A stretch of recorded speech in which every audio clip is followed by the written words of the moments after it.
भारत और पाकिस्तान के बढ़ते तनाव के बीच मंगलवार को बीजिंग में चीन के विदेश मंत्री वांग यी ने पाकिस्तान के उप प्रधानमंत्री और विदेश मंत्री मोहम्मद इशराक डार से मुलाकात की। दुनिया भर में आतंकवाद को संरक्षण देने पर आलोचना झेल रहे पाकिस्तान को इस मुलाकात में चीन का खुला समर्थन मिला है।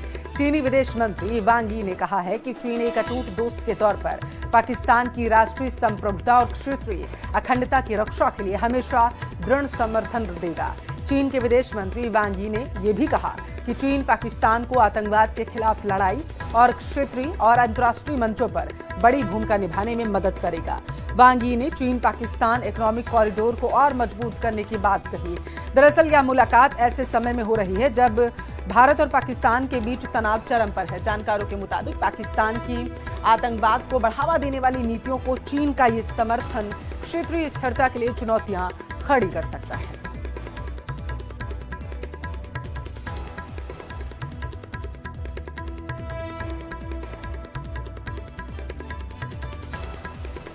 पाकिस्तान ने चीन के साथ मिलकर गुप्त प्लान बनाना शुरू कर दिया। पाकिस्तान के डिप्टी पीएम और विदेश मंत्री अचानक बीजिंग पहुंच गए। चीन ने पाकिस्तान को 5वीं पीढ़ी के स्टेल्थ जंगी जेट का ऑफर भी फेंक दिया, जो वो उसे 50% डिस्काउंट पर बेचना चाहता है।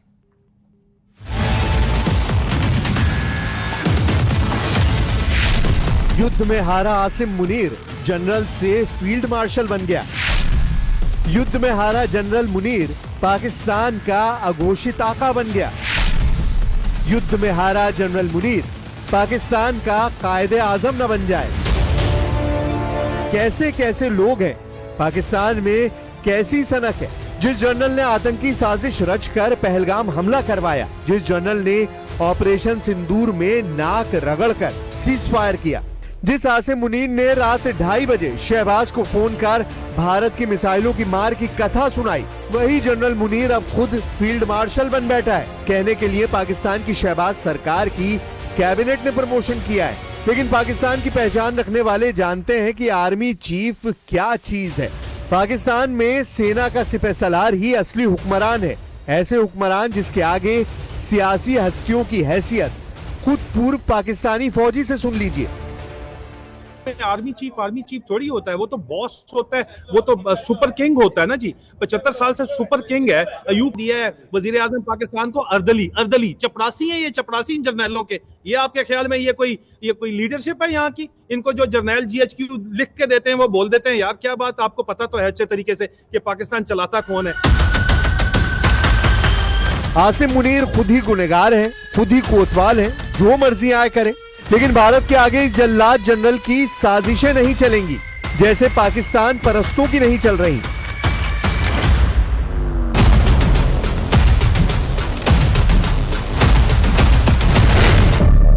भारत माता की, भारत माता की, भारत की ओर नजर उठाने का एक ही अंजाम होगा, तबाही।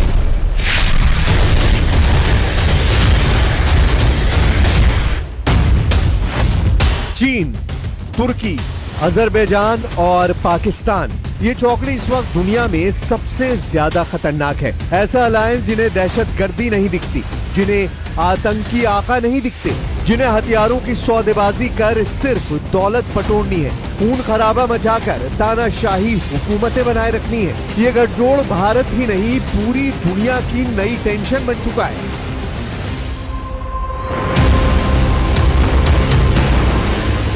ये तीनों देश पाकिस्तान परस्त हैं।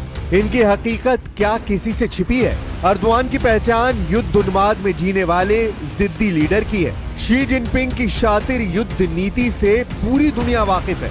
अजरबैजान के सुप्रीम लीडर समीर नूरियेव का बारूदी नकाब आर्मीनिया के साथ हुए युद्ध में उतर चुका है, लेकिन इसके बावजूद इन्होंने पाकिस्तान जैसे महामक्कार का साथ दिया है और आगे भी देने का दम भर रहे हैं। इसकी वजह क्या है? क्यों पाकिस्तान के लिए तीन देशों ने आतंक परस्ती को अपना उसूल बना लिया है? तो चलिए 7 मई की उस रात जब भारत ने पाकिस्तान में हाहाकार मचाया, जब पाकिस्तान में घुसकर भारत ने आतंकी मुख्यालयों के परखच्चे उड़ा डाले, जब मुजफ्फराबाद से मुरीदके तक ब्रह्मोस का बारूद बरस रहा था, तब ये तीन देश पाकिस्तानी मोर्चे पर साझेदारी निभा रहे थे। पाकिस्तान को बचाने के लिए चीन, तुर्की और अजरबैजान छटपटा रहे थे, मगर भारत की मार से मचे हाहाकार ने जनरल मुनीर को नाक रगड़ने पर मजबूर कर दिया। पाकिस्तान ने रहम की भीख मांगी, भारत ने बड़ा दिल दिखाया, हारे हुए पाकिस्तान को बख्श दिया, लेकिन अल्टीमेटम के साथ।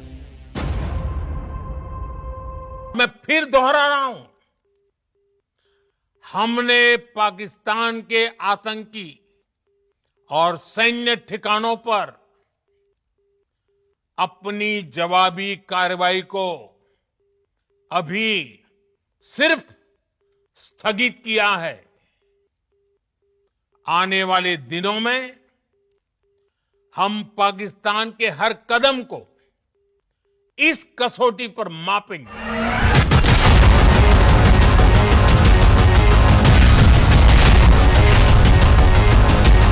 दो सेनाओं के युद्ध में एक की हार और दूसरी की जीत होती है, लेकिन एक ही युद्ध में कई देशों की सेनाएं हार जाएं, उनके हथियार तहस नहस हो जाएं, तो उसे ऑपरेशन सिंदूर कहते हैं। कहने भर को ये युद्ध पाकिस्तान के विरुद्ध हुआ, आतंकियों के संहार के लिए हुआ, लेकिन हारने वालों में सिर्फ पाकिस्तान नहीं, मार खाने में सिर्फ जनरल मुनीर नहीं, 90 घंटे के भीतर वो सब हार का जहरीला घूंट पीने पर मजबूर हो गए, जिन्होंने पाकिस्तान के लिए जी जान लगाई। पाकिस्तान के लिए सिर्फ जंग के मैदान में उतरने भर से परहेज कर परास्त होने वालों की लिस्ट में पहला नाम स्वयंभू वर्ल्ड पावर ड्रैगन यानी चीन का है। दूसरे नंबर पर खुद को मुसलमानों का खलीफा साबित करने वाला तुर्की है। तीसरे नंबर पर बात बात पर बारूद से खेलने वाला अजरबैजान है।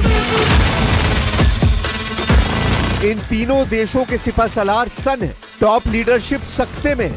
वर्ल्ड ऑर्डर में टॉप पर होने का दम बढ़ने वाले चीन और तुर्की की तिलमिलाहट इतनी बड़ी हुई है कि दोनों देशों ने मरनासन पाकिस्तान को फिर से खड़ा करने का मिशन ऑन कर दिया है। कोई पाकिस्तान को तकनीक दे रहा है, कोई हाईटेक हथियारों की सेल लगा रहा है, किसी ने अपना खजाना जनरल मुनीर पर लुटा देने का ऐलान कर डाला है। लेकिन ये खींच क्यों?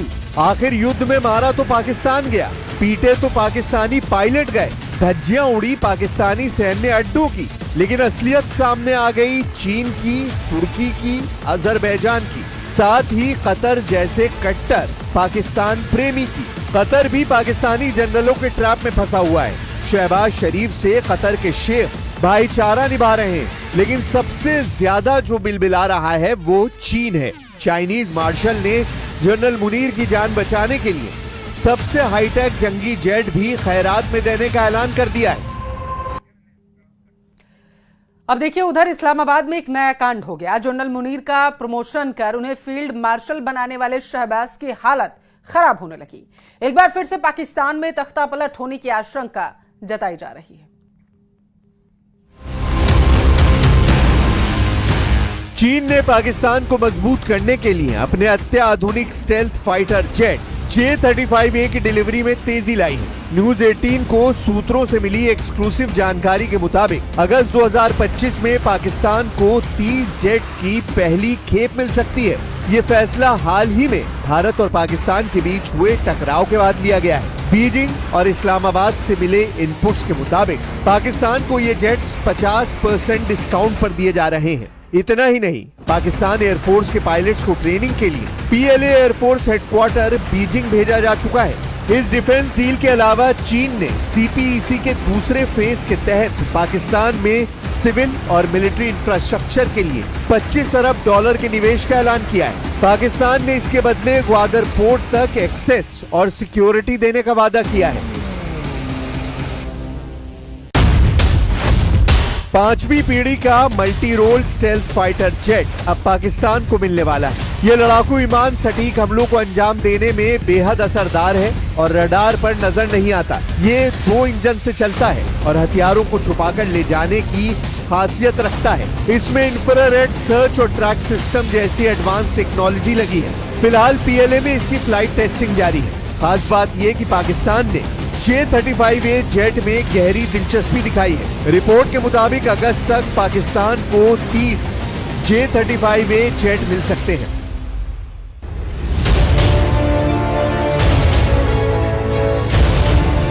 ड्रैगन जनरल मुनीर से जंगी जेट की डील के लिए इस कदर उतावला क्यों है, इसे भी जान लीजिए। पहली वजह हो सकती है कि ऑपरेशन सिंदूर में बड़े पैमाने पर पाकिस्तान के फाइटर फेल या तबाह हुए हैं। अब उसी कमी को पूरा करने की कोशिश कर रहा है चीन। दूसरी वजह हो सकती है कि पाकिस्तान के जरिए अपने 5वीं पीढ़ी के फाइटर जेट को टेस्ट करना चाहता है, यानी पाकिस्तान को चीन ने बनाया वेपन लैब। तीसरी वजह हो सकती है कि कीमतों को 50% डिस्काउंट देकर चीन अपना माल खपाने की कोशिश में है, क्योंकि पाकिस्तानी सेना में 80% हथियार चीन के हैं। चाइनीज पॉलिसी की पोल ऑपरेशन सिंदूर ने खोल कर रख दी है। मेड इन चाइना हथियारों का सच भी दुनिया ने जान लिया है। चीन की साइबर आर्मी सच को छुपाने के लिए मरी जा रही है। ऑपरेशन सिंदूर के वक्त चीन ने वाइबो जैसे अपने सोशल मीडिया प्लेटफॉर्म पर पाकिस्तान के फर्जी दावों को हवा देना शुरू कर दिया था। हैशटैग्स चलाए गए, India opens flood gates, Pakistan shot down 6 Indian fighter jets. Pakistan की बातों को हूबहू दोहराकर चीन ने अपना एजेंडा साफ कर दिया। भारत के खिलाफ प्रोपेगेंडा चलाकर चीन अपने हथियारों का प्रचार कर रहा था। चीन ने वॉर टेंशन के बीच अपने हथियारों की जमकर मार्केटिंग की। चीन ने J-10C फाइटर जेट और PL-15 मिसाइल को पाकिस्तान की सफलता की वजह बताया, लेकिन सच्चाई यह है कि PL-15 मिसाइल टारगेट तक पहुंची ही नहीं। Chinese HU-9 air defence system Lahore को अभेद नहीं रख पाया। पाकिस्तान के लिए चीन के प्रोपेगेंडा का आलम यह था कि PL-15 मिसाइल को अमेरिकी एमराम AIM-120 और फ्रांस की मिट्योर मिसाइल से भी बेहतर बता दिया। सबसे चौंकाने वाली बात यह है कि चीन के कब्जे वाले सभी मीडिया संस्थान, जिसमें CCTV न्यूज, बीजिंग न्यूज, सिना मिलिट्री, रेफरेंस न्यूज समेत तकरीबन 2 दर्जन से ज्यादा चैनल वाइबो हैंडल पर फेक न्यूज फैलाने की कोशिश में जुटे रहे। उधर पाकिस्तान पिटता रहा। पाकिस्तानी एयरबेस पर मिसाइलें बरसती रहीं। भारत के प्रहार से पाकिस्तान में हाहाकार मचा रहा। इस बीच JF-17 और विंग लूंग 2 जैसे चीनी सिस्टम भी फेल हो गए, जबकि AR-1 जैसी laser guided air to surface missile को भारतीय रडार ने ट्रैक कर इंटरसेप्ट कर लिया। चीन के हथियारों की साख धराशायी हो गई। तब पाकिस्तानी जनरल दुखड़ा रोने बीजिंग पहुंचे, जिन्हें फिर से चीन ने J-35A नाम का झुनझुना पकड़ा दिया है। पाकिस्तान जिन हथियारों और जिन देशों के दम पर उछलता है, उनका तमाशा पूरी दुनिया देख रही है। तुर्की के डिफेंस स्टॉक में भयंकर गिरावट शुरू हो गई है। तुर्की के हथियार निर्माताओं को खोजने से खरीदार नहीं मिल रहे। बाकी क्या ही कहा जाए। हालांकि पाकिस्तान अब भी शैतानी साजिशों से बाज नहीं आ रहा। भारत में जासूसी के आरोप में ताबड़तोड़ हो रही गिरफ्तारी इसका सबूत है। पहलगाम हमले के बाद खुफिया एजेंसियों ने कोड नेम से ऑपरेशन मीर जाफर शुरू किया, जिसके तहत पाकिस्तान के संपर्क में रहने वाले और उन्हें जानकारी भेजने वाले जासूसों की जानकारी जुटाई गई। जासूसों की पहचान के बाद शुरू हुआ ताबड़तोड़ गिरफ्तारियों का सिलसिला। ऑपरेशन सिंदूर की तर्ज पर चलाए गए ऑपरेशन मीर जाफर ने पाकिस्तान में हड़कंप मचा दिया। अब तक जिन जासूसों का पर्दाफाश हुआ है, उनका पूरा नेटवर्क देखिए, जिसमें सबसे अहम किरदार है दानिश, जो पाक उच्च आयोग का अधिकारी है। ज्योति मल्होत्रा, यूट्यूब और जासूसी नेटवर्क की अहम किरदार। शाकिर, राना शहबाज, ज्योति से पाक में मुलाकात, ज्योति के फोन में जट रंधावा के नाम से नंबर सेव। गजाला, जासूसी नेटवर्क की खजांची। यामीन मोहम्मद, गजाला का करीबी। देवेंद्र सिंह ढिल्लों, हरियाणा के कैथल से गिरफ्तार। अरमान, हरियाणा के नूह से गिरफ्तार।